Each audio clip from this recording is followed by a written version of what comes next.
Hey everybody, welcome back to the channel, Ashley's Heartfelt Stories. So guys, I just wanted to get on here real quick and tell you guys, hey, one, because I am supposed to be posting. Remember I said I was going to do better about that. And I did have a story to post. The only issue that I had was I was trying to come up with commentary for it. And if you can't tell, I'm not the best person with trying to get my thoughts out.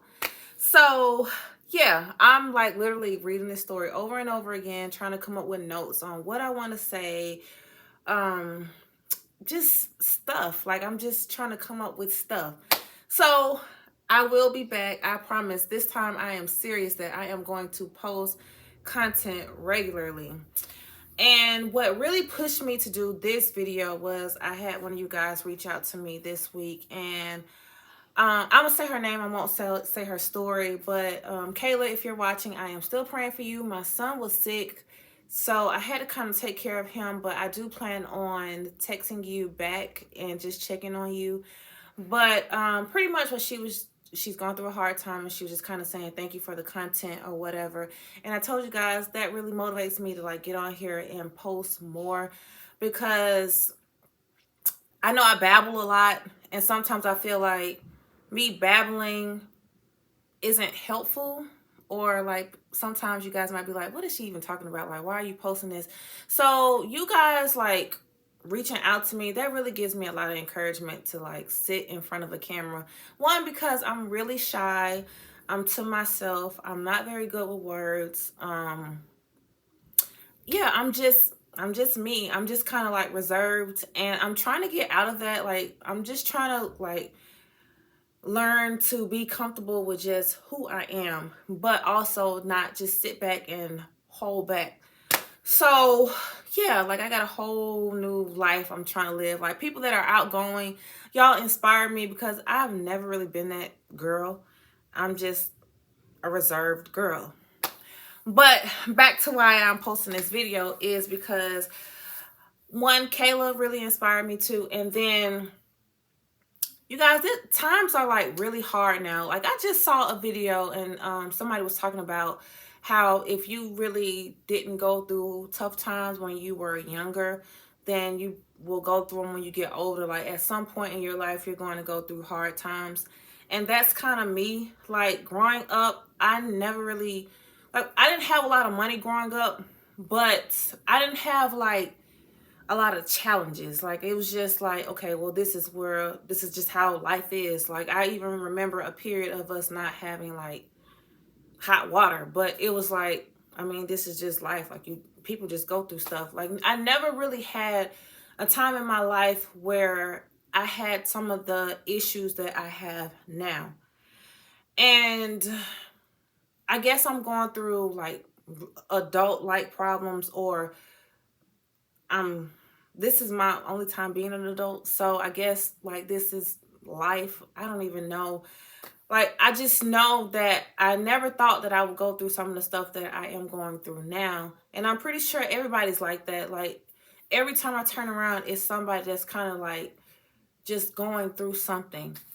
And I would say a lot of it was financial things, but everything's not financial. Even though we're in a whole recession and people can't afford groceries or a place to stay, a lot of stuff is bigger than that. And I want to get on here first and foremost and say at some point we have to be very careful with my words. So depression is real, and I know sometimes I've told you guys that I have myself fallen into depression and not even known that I was in one, but I knew I was sad. I thought it was just me being sad. And the more I went through it, I realized no, I'm depressed. I'm going through a depression. And I had to catch myself from one recently. And I went to church maybe it was last Sunday. And my pastor asked, he was like, how long is it okay, or how long do you expect to stay sad or depressed? How long do you plan to keep those emotions? And that question really It's a small question, but it really took me for a loop because it was like, oh my God, like, how long do I plan to stay sad or stay depressed or stay in this sorrowful moment? Like, how long do I plan on being there? And his point was pretty much that you can't stay like that forever. At some point, you have to pick yourself up. And it was like a reality check for me because for like maybe the last 5 or 6-ish years, I have been really like, I've been happy. Like, you guys know that I had issues with fertility. Then I got pregnant. I had my son, and I was so happy and blessed. And then after I had my son, I'm like, okay, well, baby number 2 gonna be right on the way, and baby number 2 just hasn't got here yet. So I found myself being sad about that. And if I'm being really honest about it, like, I'm really like heartbroken that baby number 2 has not got here yet. But at the same time, I'm also like, my relationship with God has gotten so much bigger during this time that I'm like, part of me is like, I think I'm going through this because he's trying to show me something. And I'm sad, don't get me wrong, but I'm also like, I never thought I would get to the point where I would be in church every Sunday, enjoy church, like being there, listen to the sermon, and not like sit and watch the time like, what time is it? I never thought I would get to that point in life. So as I sit here and I'm like, dang, like, baby number 2 isn't here yet. I'm just like, baby number 2 isn't here yet, but it will be. Baby number 2 isn't here yet, but don't beat yourself up about it. Like, it will happen in time. And I know so many of you, I hope for you guys that have been watching my videos since like 4 or 5 years ago, I hope you have had your baby by now. And if you haven't, I pray that you do very soon. So, and that's another thing that always crosses my mind is that I have one son, and I try not to be ungrateful, or no other word for it. I try not to be ungrateful, but really thank God that I have my son, because I know it's so many women and men that don't get blessed with any kids. So I try not to be ungrateful, and Lord knows that sometimes I have to catch myself because I can be. Because I'm like, well, I have one, but that's not what I wanted. I wanted more. But I'm like, well, thank God that I had one, because again, some people don't have any. Y'all, we gotta like, things happen in life. We don't have kids. Our husband ain't acting right. Our wife ain't acting right. The kids not acting right. I don't know, drug addiction, anything, like just life issues. Y'all, we got to make sure that we connect with our Creator, that we do not fall into a place where we are sad all the time, where we're mopey all the time, where people don't want to be around us, where we're angry, we're bitter. You got to bring yourself out of that. And I say all of that to say, like, I know these are trying times, just this economy, everything that could possibly have went wrong is going wrong right now. I get it. But we got to find peace in something. And I'm telling you guys, like, if you have not found a church and you're like really depressed, you really should find one, because it's something about like community. Even if it's, let me be clear, if you don't have a church home but you have like friends and all of y'all are believers or something, maybe all of y'all should like get together and like have service or something. Like, you got to get with somebody that you can really just like be around, talk to, and y'all pray for each other, they pray for you, something, because it helps, y'all. It helps.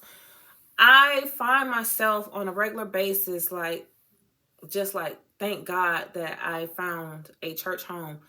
And I'm 33, And in my adult life, I have never went to church on a regular basis. And I really am happy that I found a church. And if you're in Atlanta, in the Atlanta area, Eagles Land is First Baptist Church in McDonough, Georgia. That's where I go. If you want to come check it out, let me know, because I will be there on Sundays. Okay, I will be there somewhere in that chapel listening to a sermon, because I don't know what else to say besides, like, people are so sad right now, and it breaks my heart. Like, I even was just talking to my best friend, and she's just like, I'm going on a mini vacation. I'm just sad. I'm going through something.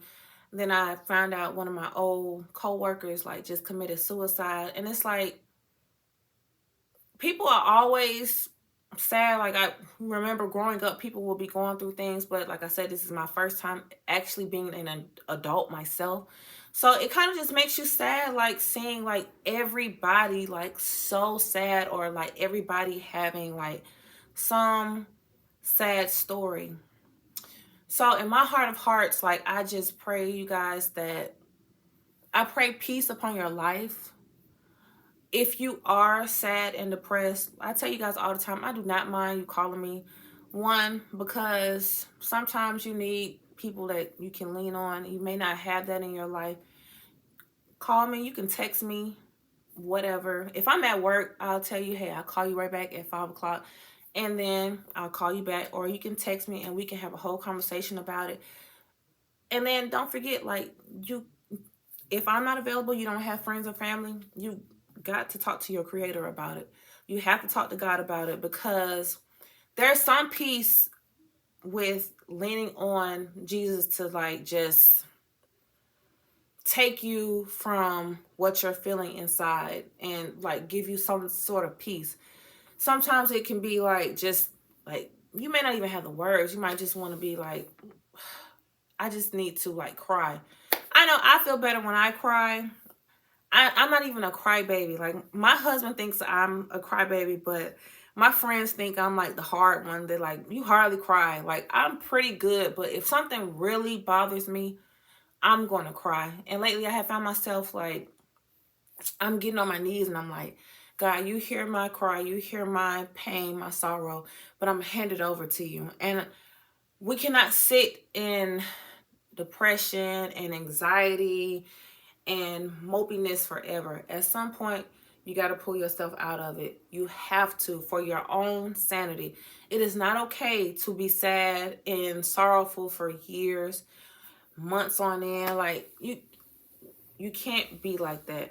I'm not a counselor.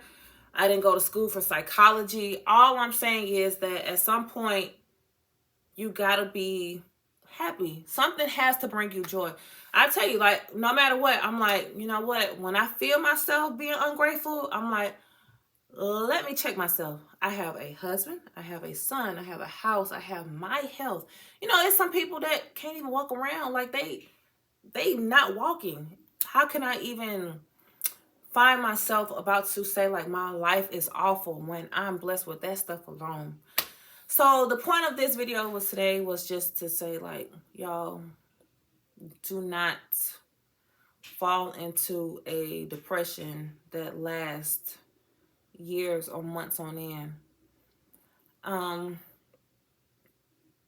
Prayer helps. Community helps.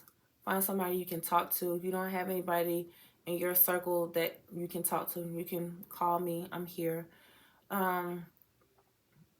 Talk to your husband and wives. I know, like, I kind of try to myself find people that have been or can relate to some of the stuff that I've been to talk to.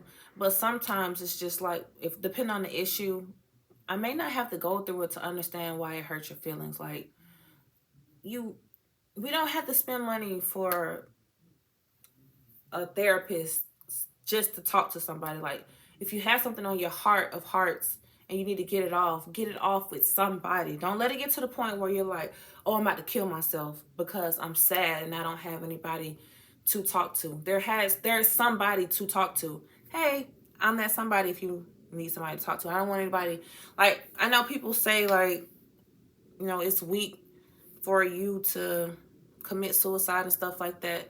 I'm not going to have an opinion on that. All I'm saying is that you don't have to take it that far if you really don't want to. Like, there's community. I'm trying to be part of somebody's community so they can feel better. But nonetheless, I am praying for you guys. I pray for my YouTube followers, God. I pray for their safety, their mind, their heart, their souls, their spirit. God, if you could just hear all of our pain and our sorrow and our cries, God, whatever that it is or may be, just take the pain, God, and help us to understand that sometimes pain is a good thing. Sometimes being sad is a good thing. But I do receive that we shouldn't sit there forever. And in your name we pray, amen. Pain is a good thing sometimes. Sorrow is too. But we shouldn't sit there forever, y'all. At some point, we got to pull ourselves out of it. And I say this because I'm also speaking to myself. Because like I said, I realize I cannot sit in sadness forever. I didn't even know. I'm going to make this real quick before I go, y'all. I went and got my hair done about a year and a half ago. And I was just telling my hairstylist like some stuff. And she was telling me how she figured out she dealt with anxiety. And I was like, oh my God, I never knew like that's what that was called. Like I heard people talk about their anxiety growing up, but I never knew what it meant to be anxious. Now I understand that I was dealing with anxiety. And the minute I feel it setting in, I catch myself. Y'all, if you feel your depression getting worse or you feel yourself getting depressed, it's time for you to catch it, realize it, and do something about it. Don't sit in it. We can't sit that way forever. I love y'all. I'm coming back with a video. I'm going to be back next week with a video. Okay, I already got the video. I'm just trying to think of what to say. I done thought long enough. I'm going to make myself publish this video. I love y'all, and until next time, be safe.